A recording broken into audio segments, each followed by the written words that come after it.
Hello, good morning, good afternoon, good evening in Dubai. You are very fortunate to be in this booming paradise land of Dubai. I was there a couple of weeks ago and witnessed in person the great vitality and prosperity that Dubai is in the midst of. Dubai is truly called the gateway to everywhere, not just gateway to the Middle East or gateway to Africa. And I'm so glad that Globoil has made Dubai its home. With those remarks, I will plow straight in to my presentation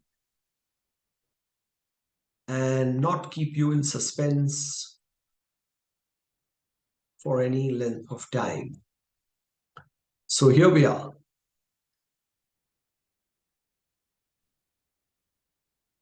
2022 was a year of huge swings, massive. We had never seen anything like it.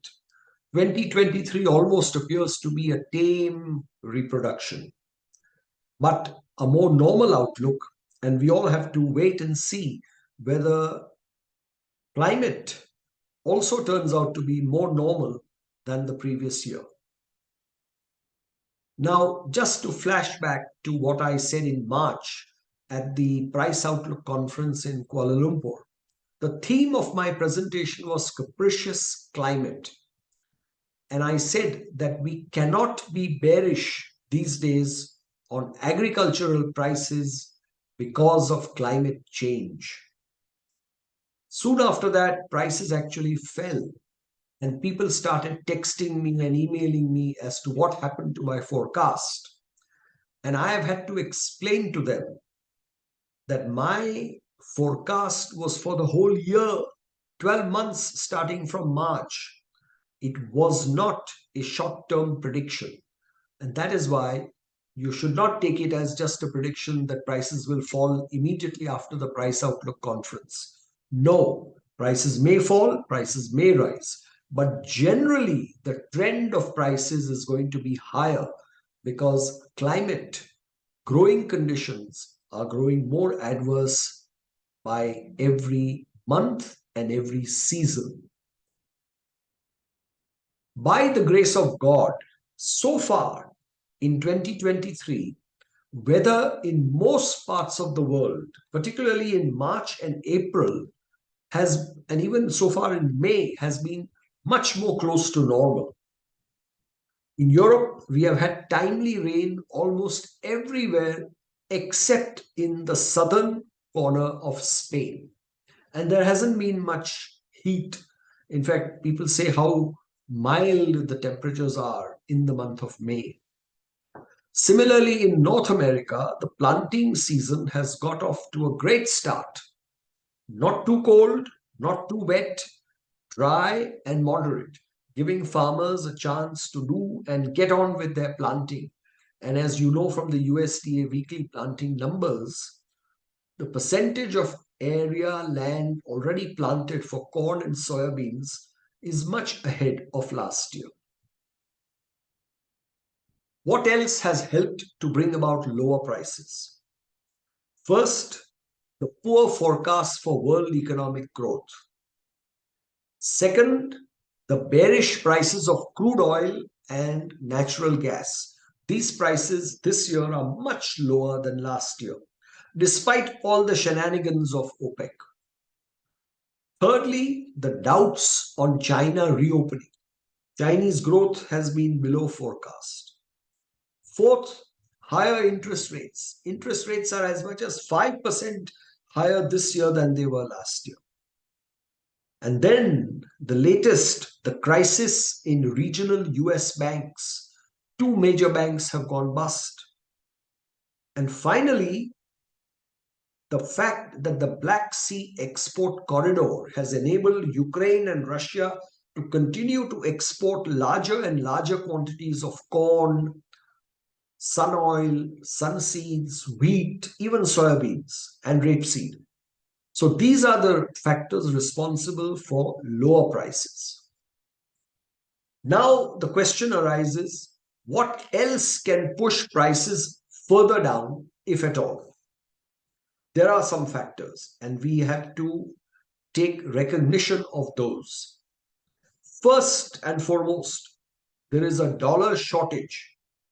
Countries like Pakistan, Egypt, Bangladesh, and almost the whole of Africa don't have dollars. They don't have the ability to pay and import much needed food. Secondly, the Black Sea export corridor and the continuous flow, almost dumping of oilseeds and grain, both by Ukraine and Russia. Third, the weakness in energy prices. Energy prices are much lower and can go even further lower. Then there is the possibility of bumper crops in the United States or in North America because the planting season so far has been good.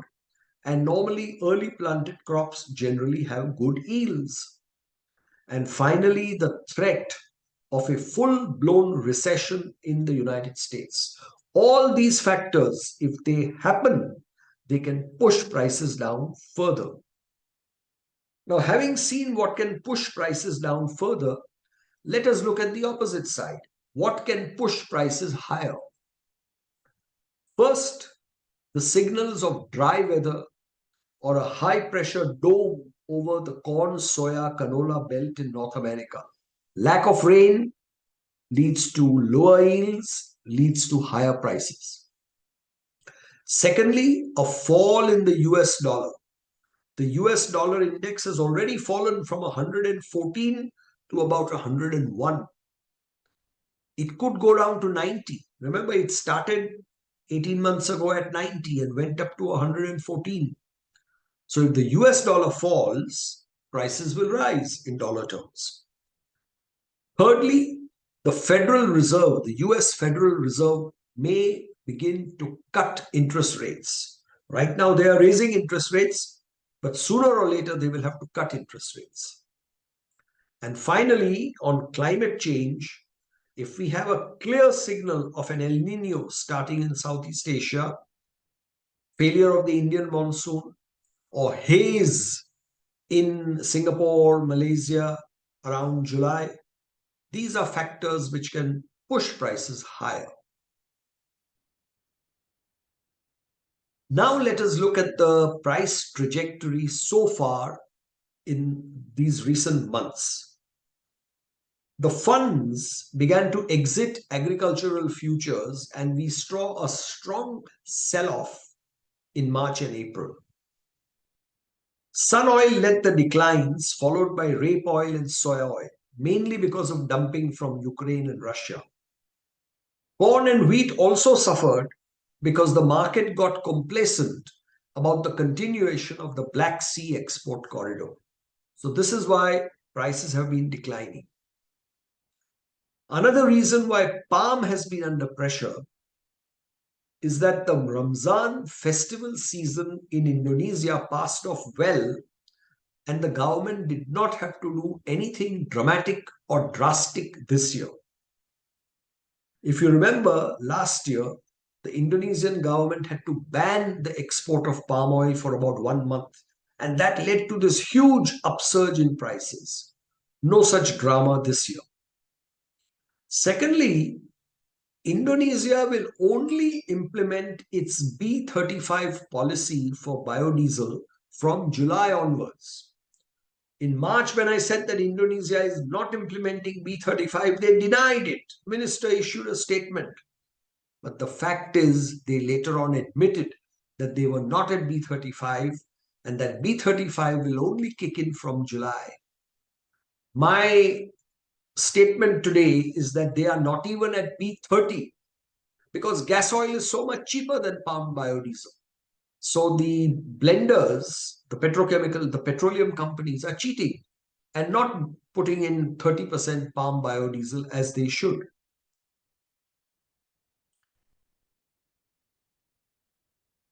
Coming back to that point that palm biodiesel is more expensive than gas oil, palm has become uncompetitive. It has become the most expensive oil out of all the other veg oils.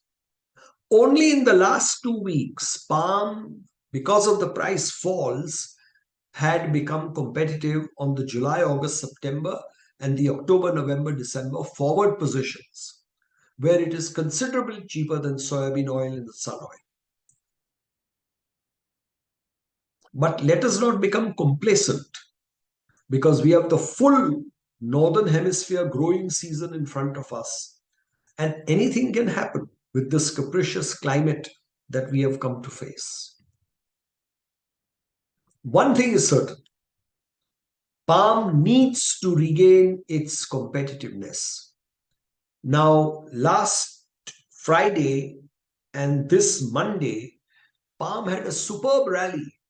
Palm futures rose by 300 ringgits. That means almost $80 a ton.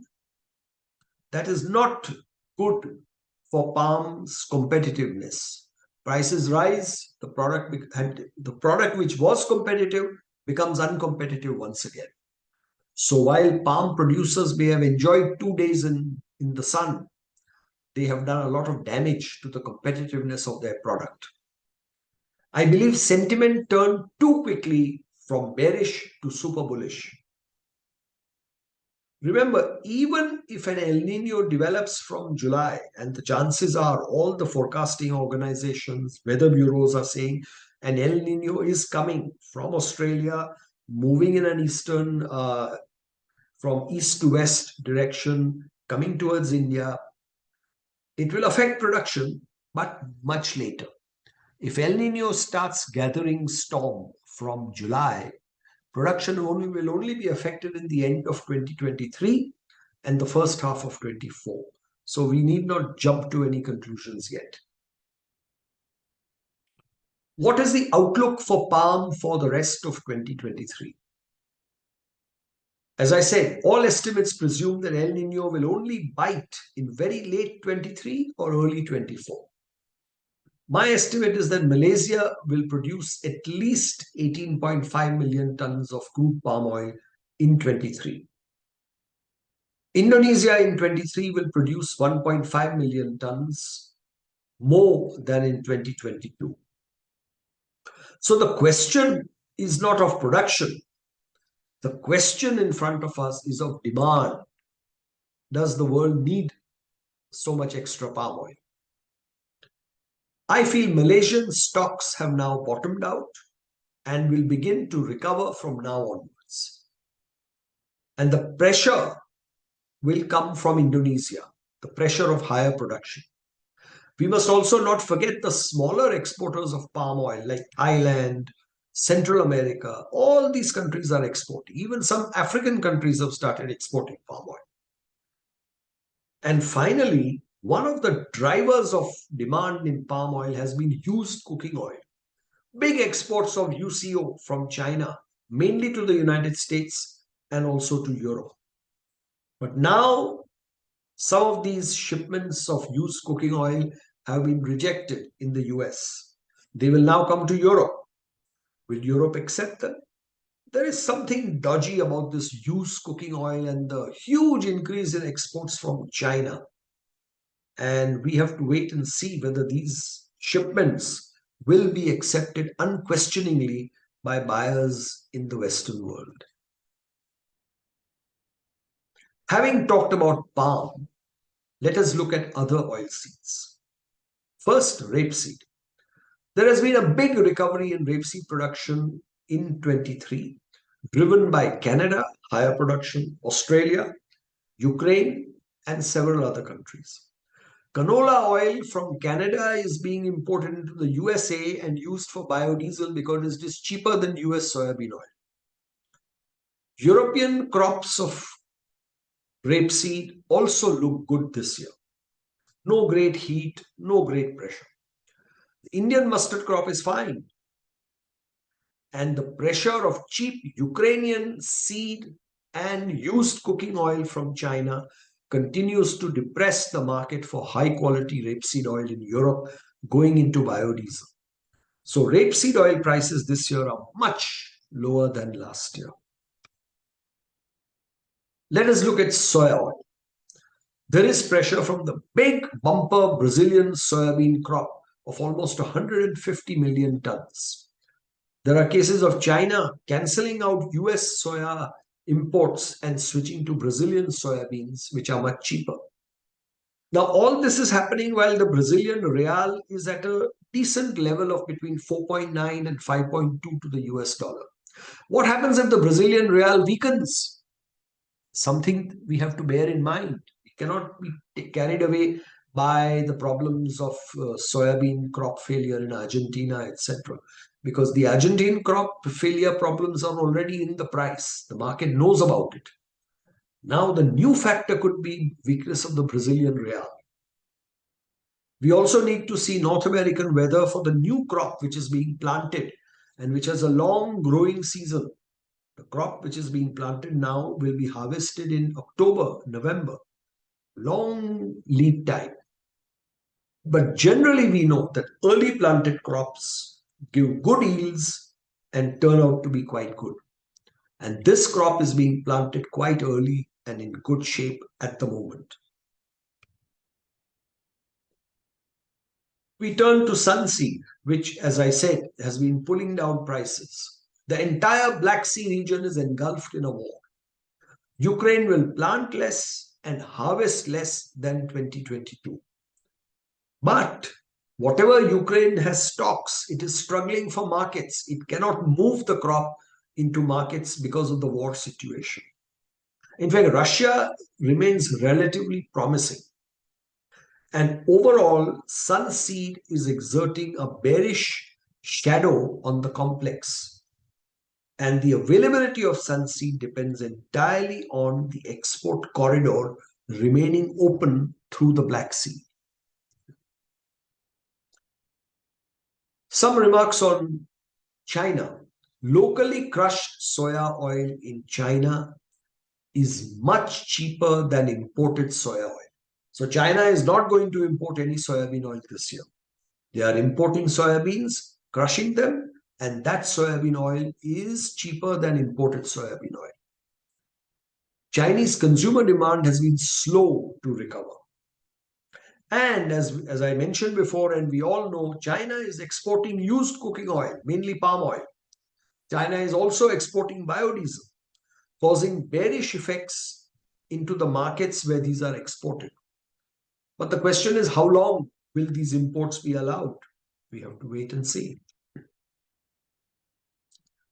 Let's turn to India. Indian consumption has recovered and veg oil pipelines have been replenished. But local Indian oils like mustard oil, cottonseed oil, rice bran oil are in big quantities available plentiful locally, and they are competing strongly with imported oils. So eventually the volume of imported oils will be affected.